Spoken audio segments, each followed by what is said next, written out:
ಮಿಥುನ ರಾಶಿ. ಈ ಮಿಥುನ ರಾಶಿಯವ್ರಿಗೆ ಏನಾಗ್ತಾ ಇದೆ ಅಂದರೆ, ಇವಾಗ ಇವ್ರಿಗೂ ಕೂಡ ಚಾಲೆಂಜಿಂಗ್ ಟು ಎವ್ರೇಜದಲ್ಲಿವರೆಗೂ ಇವರ ಒಂದು ಲೈಫ್ ಸ್ಟೈಲ್ ಹೋಗುತ್ತೆ. ಹೇಗಾಗುತ್ತೆ, ಇವರು ಎಷ್ಟೋ ತುಂಬ ಹಾರ್ಡ್ ಪರಿಶ್ರಮ ಪಟ್ಟರೂ ಕೂಡ ಇವರಿಗೆ ಯಶಸ್ಸು ಅನ್ನೋದು ಕಾಣದೇ ಹೋಗ್ಬಿಡ್ತಾರೆ. ತುಂಬಾ ಒಂದು ಪರಿಶ್ರಮ ಪಟ್ಟು ಸುಸ್ತಾಗಿ ಅವ್ರು ಮಾಡುವಂಥ ಕಾರ್ಯವನ್ನೇ ಬಿಟ್ಟುಬಿಡುವಂಥ ಇರ್ತಾರೆ. ಅದಲ್ಲದೇ ಇವರು ತಮ್ಮ ರಿಲೇಷನ್ಶಿಪ್ಪನ್ನು ತುಂಬ ಜಾಗರೂಕತೆಯಿಂದ ನೋಡ್ಕೋಬೇಕು. ಇಲ್ಲೇನಾಗುತ್ತೆ, ಸಂಬಂಧಗಳು ಬೇಗನೆ ಹರಳಿಸಿ ಹೋಗುವಂತಹ ಸಾಧ್ಯತೆಗಳಿದೆ.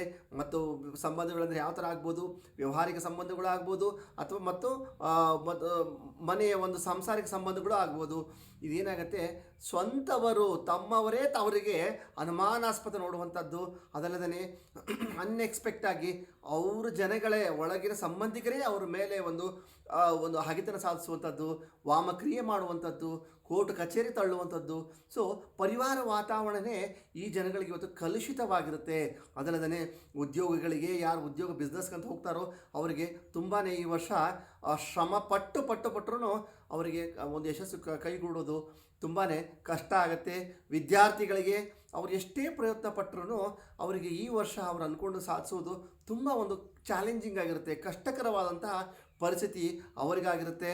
ಅದಲ್ಲದೇ ರಾಜಕಾರಣಿಗಳಿಗೆ ಅವರು ತುಂಬ ಈ ಒಂದು ಸ್ಥಾನದಲ್ಲಿ ಏರುಪೇರನ್ನು ಕಾಣುವಂತಹ ಸಾಧ್ಯತೆಗಳು ಇವರಿಗಿದೆ. ಗೌರ್ಮೆಂಟ್ ಎಂಪ್ಲಾಯಿಗೂ ಕೂಡ ಅವರು ಎಕ್ಸ್ಪೆಕ್ಟೆಡ್ ಮಾಡದೇ ಇರುವ ಹಾಗೆ ಅವರ ಮೇಲೆ ಅಪವಾದಗಳು ಬರುವ ಸಾಧ್ಯತೆಗಳಿದೆ, ನಿಂದೆ ಬರುವ ಸಾಧ್ಯತೆಗಳಿದೆ.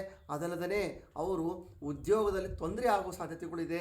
ಸೊ ಈ ರಾಶಿ ಜನರು ಸ್ವಲ್ಪ ಜಾಗರೂಕತೆಯಿಂದ ತಮ್ಮ ಬುದ್ಧಿಯನ್ನು ತಮ್ಮ ಕೈಯಲ್ಲಿ ಇಟ್ಕೊಂಡು ವ್ಯವಹಾರ ಮಾಡಿದರೆ ಅವರು ಮುಂಬರುವಂತಹ ಕಷ್ಟಗಳನ್ನು ಅವರು ಎಷ್ಟೋ ಮಟ್ಟಿಗೆ ಅವಾಯ್ಡ್ ಮಾಡ್ಬೋದು.